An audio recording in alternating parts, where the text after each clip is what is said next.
Hey everyone, Curse Deck Builder here, making our way to 10,000 decks assisted.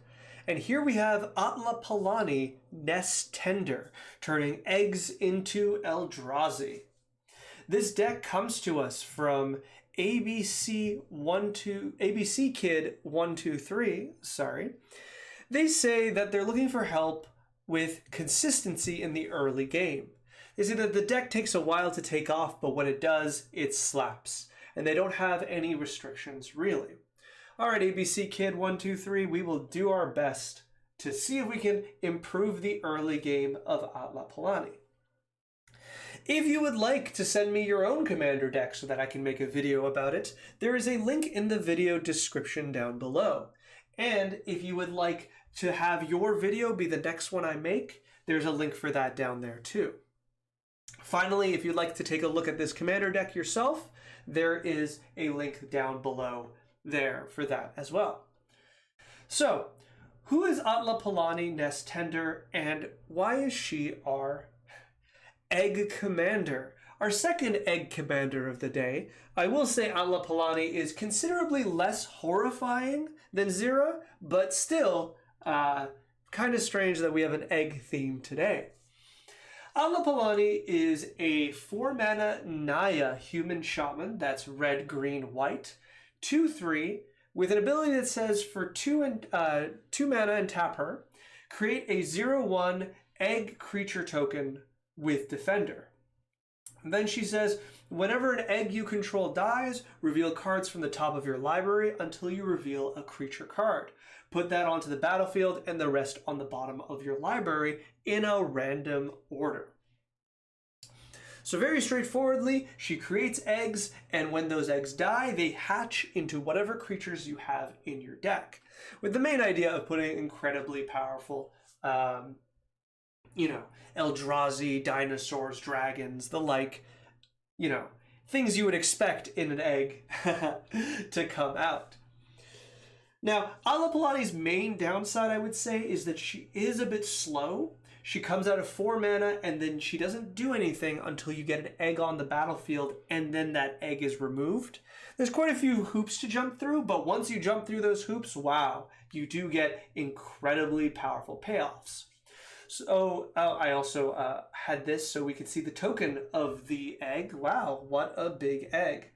It's a very big egg. But just a 0/1 because it cannot defend itself. But let's take a look at the deck proper. And I would say, by and large, this deck is very well built. I have some suggestions here and there, but I think generally I do really like it. I will say that the main thing we're going to probably talk about when it comes to cuts is our low mana creatures, but by and large, the deck looks really nice. So my cuts and my general ideas here are going to be about the early game, but also about a few other things that we can kind of adjust. And let's start with creatures, because that is the thing that comes to me, that, comes to mind right away. Actually, sorry, I see Idol of Oblivion, and I'd like to stop there first. So Idol of Oblivion is a card that draws you cards if you create tokens. And if we look around, we only have so many cards that create tokens that are not our commander. I would suggest we have very, very few. So Idol of Oblivion is the first card that I think is an easy cut. This card doesn't do anything without your commander out.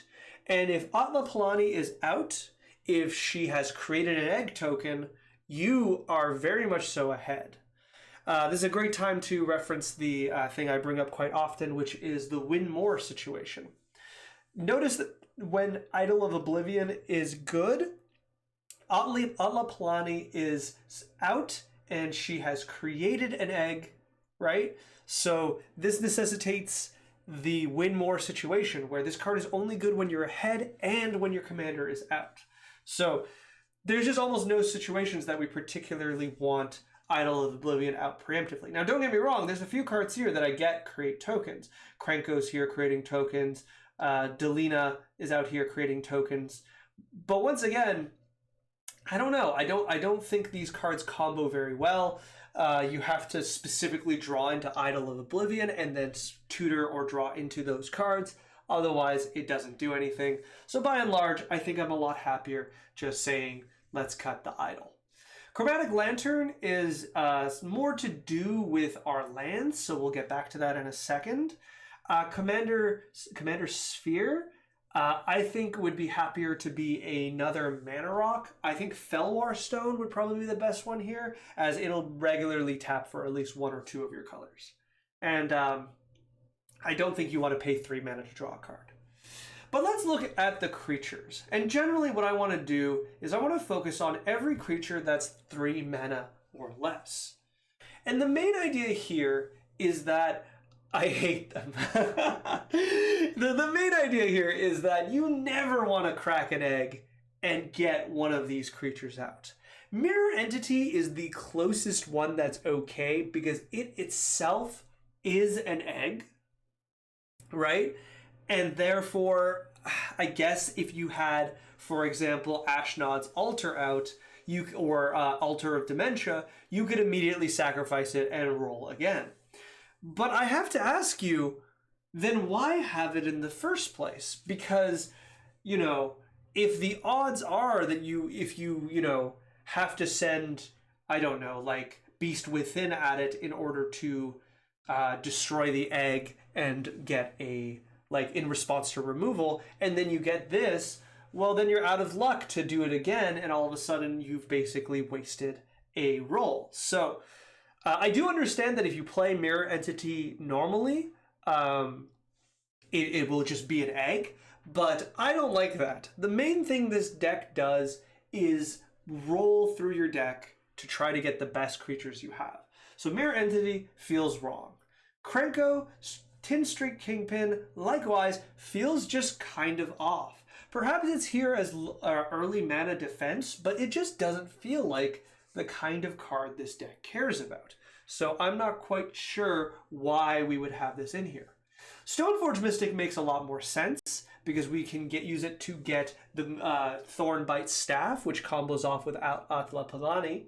But I'm going to suggest something else instead of her because, once again, you do not want to crack an egg into Stoneforge Mystic. Sakura Tribe Elder, and I'll also put in Goblin and Anarchomancer. Both stand out as being particularly bad cracks because all you do is get more mana in your deck. Like, I am going to suggest more mana ramp, but not on creatures. You don't want to crack an egg and get Sakura Tribe Elder. Like, you're gonna be so sad. It's just gonna be so heartbreaking. So I think those are easy cuts. Harmonic Prodigy is interesting because the idea is that it doubles Atla Palani's egg, their hatching triggers. But I think it's the same problem as Mirror Entity, where I'm just not very happy with cracking into this. Like, this is the only one that I'm hesitating on because the fact that if you have multiple eggs and this is the first thing that is revealed, it is incredibly powerful. But that's a lot of ifs. Like, there's going to be situations where you're only going to get one hatching, and if this is the thing that comes out, it's not going to be great. Esper Sentinel, likewise, though it's a very, very good card, you don't want to hatch. And Allosaurus Shepherd, I think, is also just not where you want to be. It is against counter magic, but if this is the case, you can play, like, I forget what it's called, but the red-green enchantment that has the same ability, that also gives all your creatures Riot. Things like that, you'll be a lot happier. You just don't want to hatch. Like, the fact that, do we even have other elves to turn into dinosaurs? We really don't, so I don't see this being what we want. So, despite the fact that we're trying to shore up the early game, I would like all of these to be cut, I would think. Delina Wildmage is almost close too, because she does need to attack for her trigger to occur, but I will say she represents such a high, like the ceiling is so high on Delina that I'm okay with it, where, right, you have a 70, you have a 75% chance, if I'm getting these odds right, to just create a copy of something, and then you have a 25% chance to do it at least once more, and then, you know, percentages and rolls and things like that. And Delina doing this on an egg token is cool. You need a sack outlet because she exiles the tokens, but it's cool. But using Delina on some of your bigger creatures is even cooler because she actually also gets around legendary. So though she is not the most impressive flip, I'm okay with keeping her here because the ceiling's high and it's rare that she will be the only thing you flip if you have the rest of them being bangers. So I'd be pretty happy with that. The rest of these I think are generally very, very good. I think I haven't suggested her, but Elsh Norn is notably missing, which I think you can get away with, but I'll leave that up to you to decide. I have other ones to suggest, and like I said, the main idea here is helping with the early game. All right. So, looking at instants, I think the instants are very good. Let me see if anything sticks out. Second Harvest is the one I'd like. Second Harvest and Natural Reclamation are the two I'd like to remove. Second Harvest, much like Idol of Oblivion, is definitely win more because in order for this to be good, you need a number of things happening. You either need enough eggs for this to be worthwhile because you're not casting this on a single egg, right? Or you need to have something like, you know, Delina Wild Mage already triggered and then use Second Harvest to get a bunch of other, I don't know, ETB triggers or something like that, right? But even then, that sounds incredibly clunky, so I think you can cut this very, very easily. Natural Reclamation is a very strange card. It is a Naturalize with Cascade at 5 mana.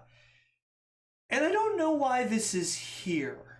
I think the idea is that with enough high mana cards, this deck, you have a high chance of getting a good card. But that's not necessarily true. There's just a lot of cards that are misses here, namely a bunch of removal, silence, you know, flipping into, right now, the lower creatures, but even then, flipping into, like, Moonsilver Key. Like, it's just okay, and it feels really clunky. Especially since it's more mana than your commander. I would easily just cut this. I don't think this is where you want to be. Likewise, I skipped these, but Naya Charm and Broken Wings, I'll have some replacements for them. These are just kind of okay cards. They are both too much mana for what they do, but also just kind of clunky. And if we want our lower mana stuff to just be a lot more functional, you know, we have to kind of increase the power of them. Looking through sorceries before we get to lands, the only one that really comes to mind, actually I have a few. Natural Order is very strange here, where you sacrifice a creature to put a green card into play. Which green creature are you putting into play? Seedborn Muse seems like the correct call, and maybe that makes it worth it, but both Giant Ataphage and Kodama of the East Tree feel particularly weak. Namely, Giant Ataphage needs haste in order to do anything, and Kodama of the East Tree requires another cast or a landfall trigger. I guess this is better when I'm thinking of the fact that you have eggs, but I forgot that it's not sacrifice any creature, it's sacrifice a green creature. So if you don't have eggs, you literally have nothing to sacrifice, especially if we do the cuts I've asked you to do before Seedborn Muse. So I think Natural Order should be cut. I think it's one of those really swingy cards that feels really, really good, but at the same mark, it just doesn't do enough, which is a little strange. Terramorph and Venture Forth are both 4 mana ramp cards, and I am going to make much better suggestions than these. Let's cut these nice and easy. Finally, Mob Rule also feels a little strange. It's not terrible. I do get why it can be very, very good here, but I don't know if it's the big spell you want to cast in this deck, because, well, 1, you have bigger spells in Eldrazi to cast, but 2, I think the best use of Mob Rule is for you to tap out all your opponents by stealing their creatures, And notably, mob rule cannot steal all creatures at once. There will always be some that are left out. So it doesn't even do that particularly well. So I don't know. I'm not too interested in it. I'll leave that for you to decide. I think this could safe be like another board clear or another utility spell. I'll leave that for you to decide. I'm looking at Return the Wilds of the Wild Speaker, and I'm having a hard time with it because I'm starting to feel like this is also win more because Atla Palani is a human, which means 90% of the time you're not going to have a notable non-human on the field. And even if we look at the early ones that I'm willing to take out, you're not drawing that many cards from those. Can't even draw off Mirror Entity. Delina doesn't count. Oh no, Delina's an elf. Okay, that's fine. Okay. Yeah, I think this is only good after Atla Palani cracks an egg. So maybe this isn't ideal. Maybe instead Greater Good, so at least it's a sack outlet for your eggs, though that just discards you cards. Okay, that's maybe not as good. All right, I'll think about that one for a while, but maybe this is out. Finally, let's talk about lands. 34 lands is far too few for a deck like this. You have a lot of ramp, so I don't think you need to hit like 38, but at least to 36 or something I think is very necessary. Because one, you need to be able to cast Atla Palani. Oh yeah, this is in Moxfield, so I can't do that. Do the thing to find out what are the odds of casting Atla Palani, but I would suggest going up to 36 at least and getting some more non-basics. You said, I'm pretty sure, that you don't have a budget. This deck would heavily benefit from some more dual lands. And I'll leave that up to you. The Triome should be in here for sure. You should definitely play some of those cards that have both land types, because you have a lot of cards that care about the land types. You can put the temples in here. You can put in the check lands. There's a lot of options, and I really recommend, because right now 25 basics is far too many for a deck like this. It explains to me, this is why I brought up Chromatic Lantern, it explains why Chromatic Lantern is here, but if you fixed up the mana base, you wouldn't need the Lantern. So I'll leave that for you to decide on specifically how many and budget. Like, fetch lands would be great here, but I leave that to you on the budget of which cards. Okay, let's go to additions. All right, I've got a nice little random collection here, which I'll do just kind of all over the place. Let's start with ramp. I have a few suggestions here. Sky Shroud Claim puts for 4 mana, puts 2 forests onto the battlefield, untapped, which is very, very nice. Migration Path puts 2 basic lands tapped for 4 mana, but can also be cycled for 2 mana. And Invasion of Zendikar, when it enters the battlefield, gets you 2 basics tapped. And if you were ever to transform it, it's just gravy. It's just another creature that taps for mana. But the main idea of these is you have 2 cards here that are 4 mana and put 1 land into play. One of them has Rebound, and the other one has Suspend, where you keep suspending it. Yeah, instead of having these cards happen twice, you just use a card that happens twice, right? I think you'll be a lot happier with it. You'll guarantee getting the 2 lands right away. And remember, one of your goals is just to ramp into these Eldrazi and play them. So playing all 3 of these cards, I would at least play the first 2, but Invasion of Zendikar I think is quite good as well. Playing all of these will allow you to ramp to the point that you'll be able to play these cards naturally, but also, get ahead of the game. Something I hadn't talked about, because none of these decks have been on Moxfield, so I've been forgetting to do it, or maybe it's the cold, but this deck does happen to have a few cards at 4 mana which match our commander, but our deck is so reliant on our commander, we are not casting anything before that. Atla Palani comes out as soon as we have 4 mana, because we need to untap with her as soon as possible. So with that in mind, I don't think it's a problem. You could always cast Migration Path the turn after, or after you've made an egg and you have extra mana. You'll be very happy that way. All right, let's look at some removal. For Broken Wings, though this doesn't destroy flying creatures, I think Nature's Claim is just so much better. It'll destroy artifacts and enchantments really neatly. The 4 life you don't care about because you're smashing with Eldrazi. Likewise, as another Broken Wings / Naya Charm replacement, Stroke of Midnight, which just got reprinted and is in promo packs, which keeps it pretty cheap, is destroy non-land permanent. Its controller creates a 1/1 human creature token. You are almost universally happy with this trade. It is very, very rare that you're unhappy. And if you really want to hit lands, as I often do, Generous Gift is an exact copy of this card. Well, it's an exact copy of Beast Within, but it's the same card, but it hits lands and gives them a 3/3 instead. So you would be particularly happy. I could say run all 3, but I'll leave that to you. After which, let's do these in any order. A replacement for Stoneforge Mystic is Steel Shaper's Gift. Now, it just got reprinted in Commander Masters, which is really nice, so it's got a pretty cheap cost. This is a very, very good card. I think any deck that can get away with playing this card will be particularly happy. And it's half the mana of Stoneforge Mystic. You weren't using her for her second ability anyways, so just use this instead, and you'll never crack the Steel Shaper's Gift out of an egg. So you'll be pretty happy. Speaking of cracking things out of eggs, I didn't want to speak too much about targets, mainly because I think you already know what you want, and all the targets already look very, very good. But I wanted to mention the other Atali.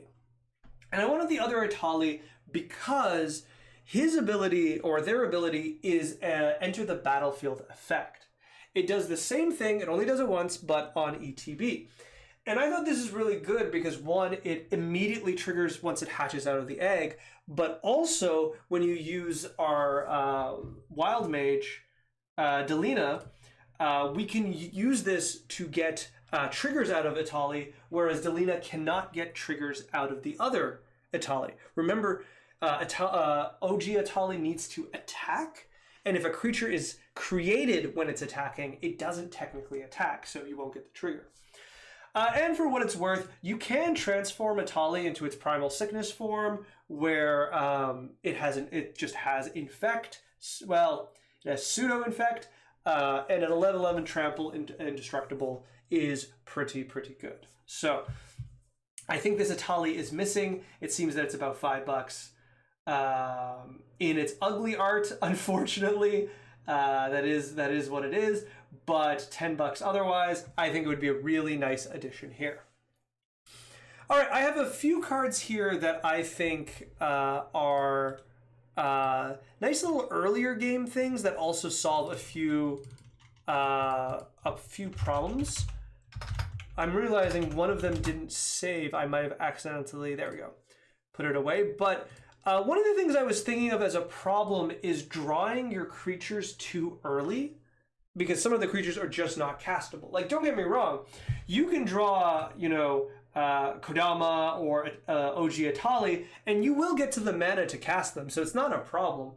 But at certain times, especially if you draw one of the Eldrazi, having a 12 mana creature in your hand, or Blightsteel Colossus at 12 mana, can be rather rough for the start, especially when you'd rather hatch an egg into it.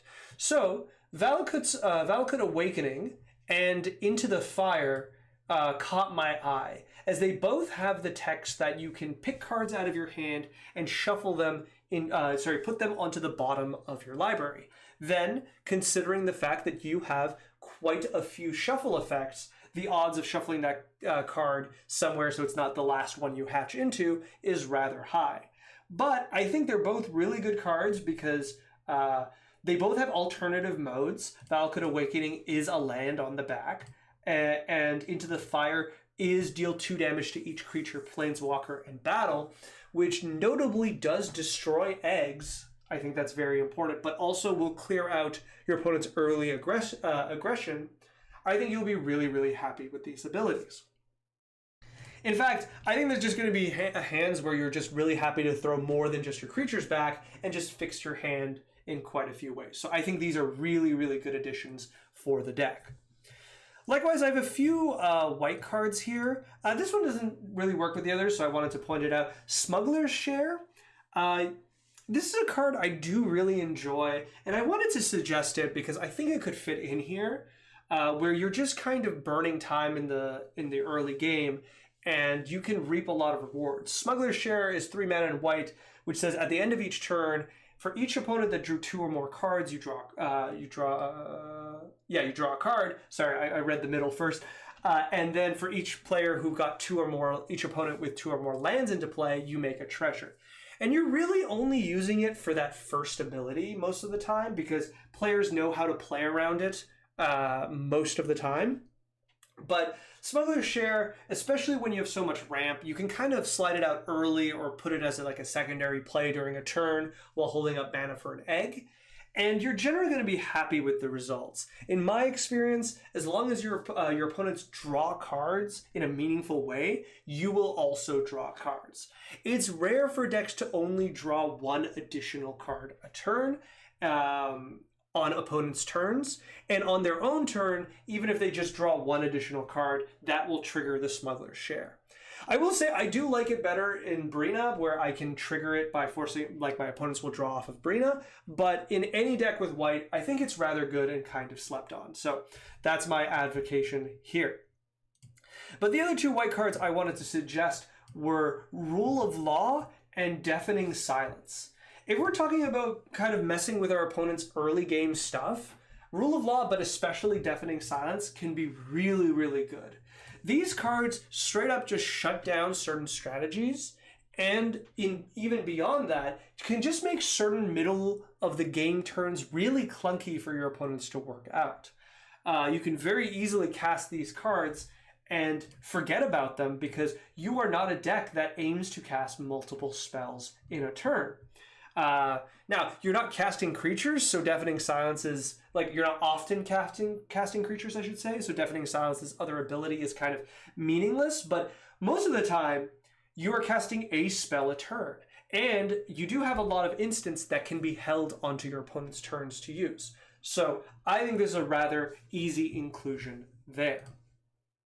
And those are my additions. I think the deck already is particularly good. I think you're in a nice little space. To kind of conclude, I think you should cut all of the early game creatures. I just don't think they have a place in this deck.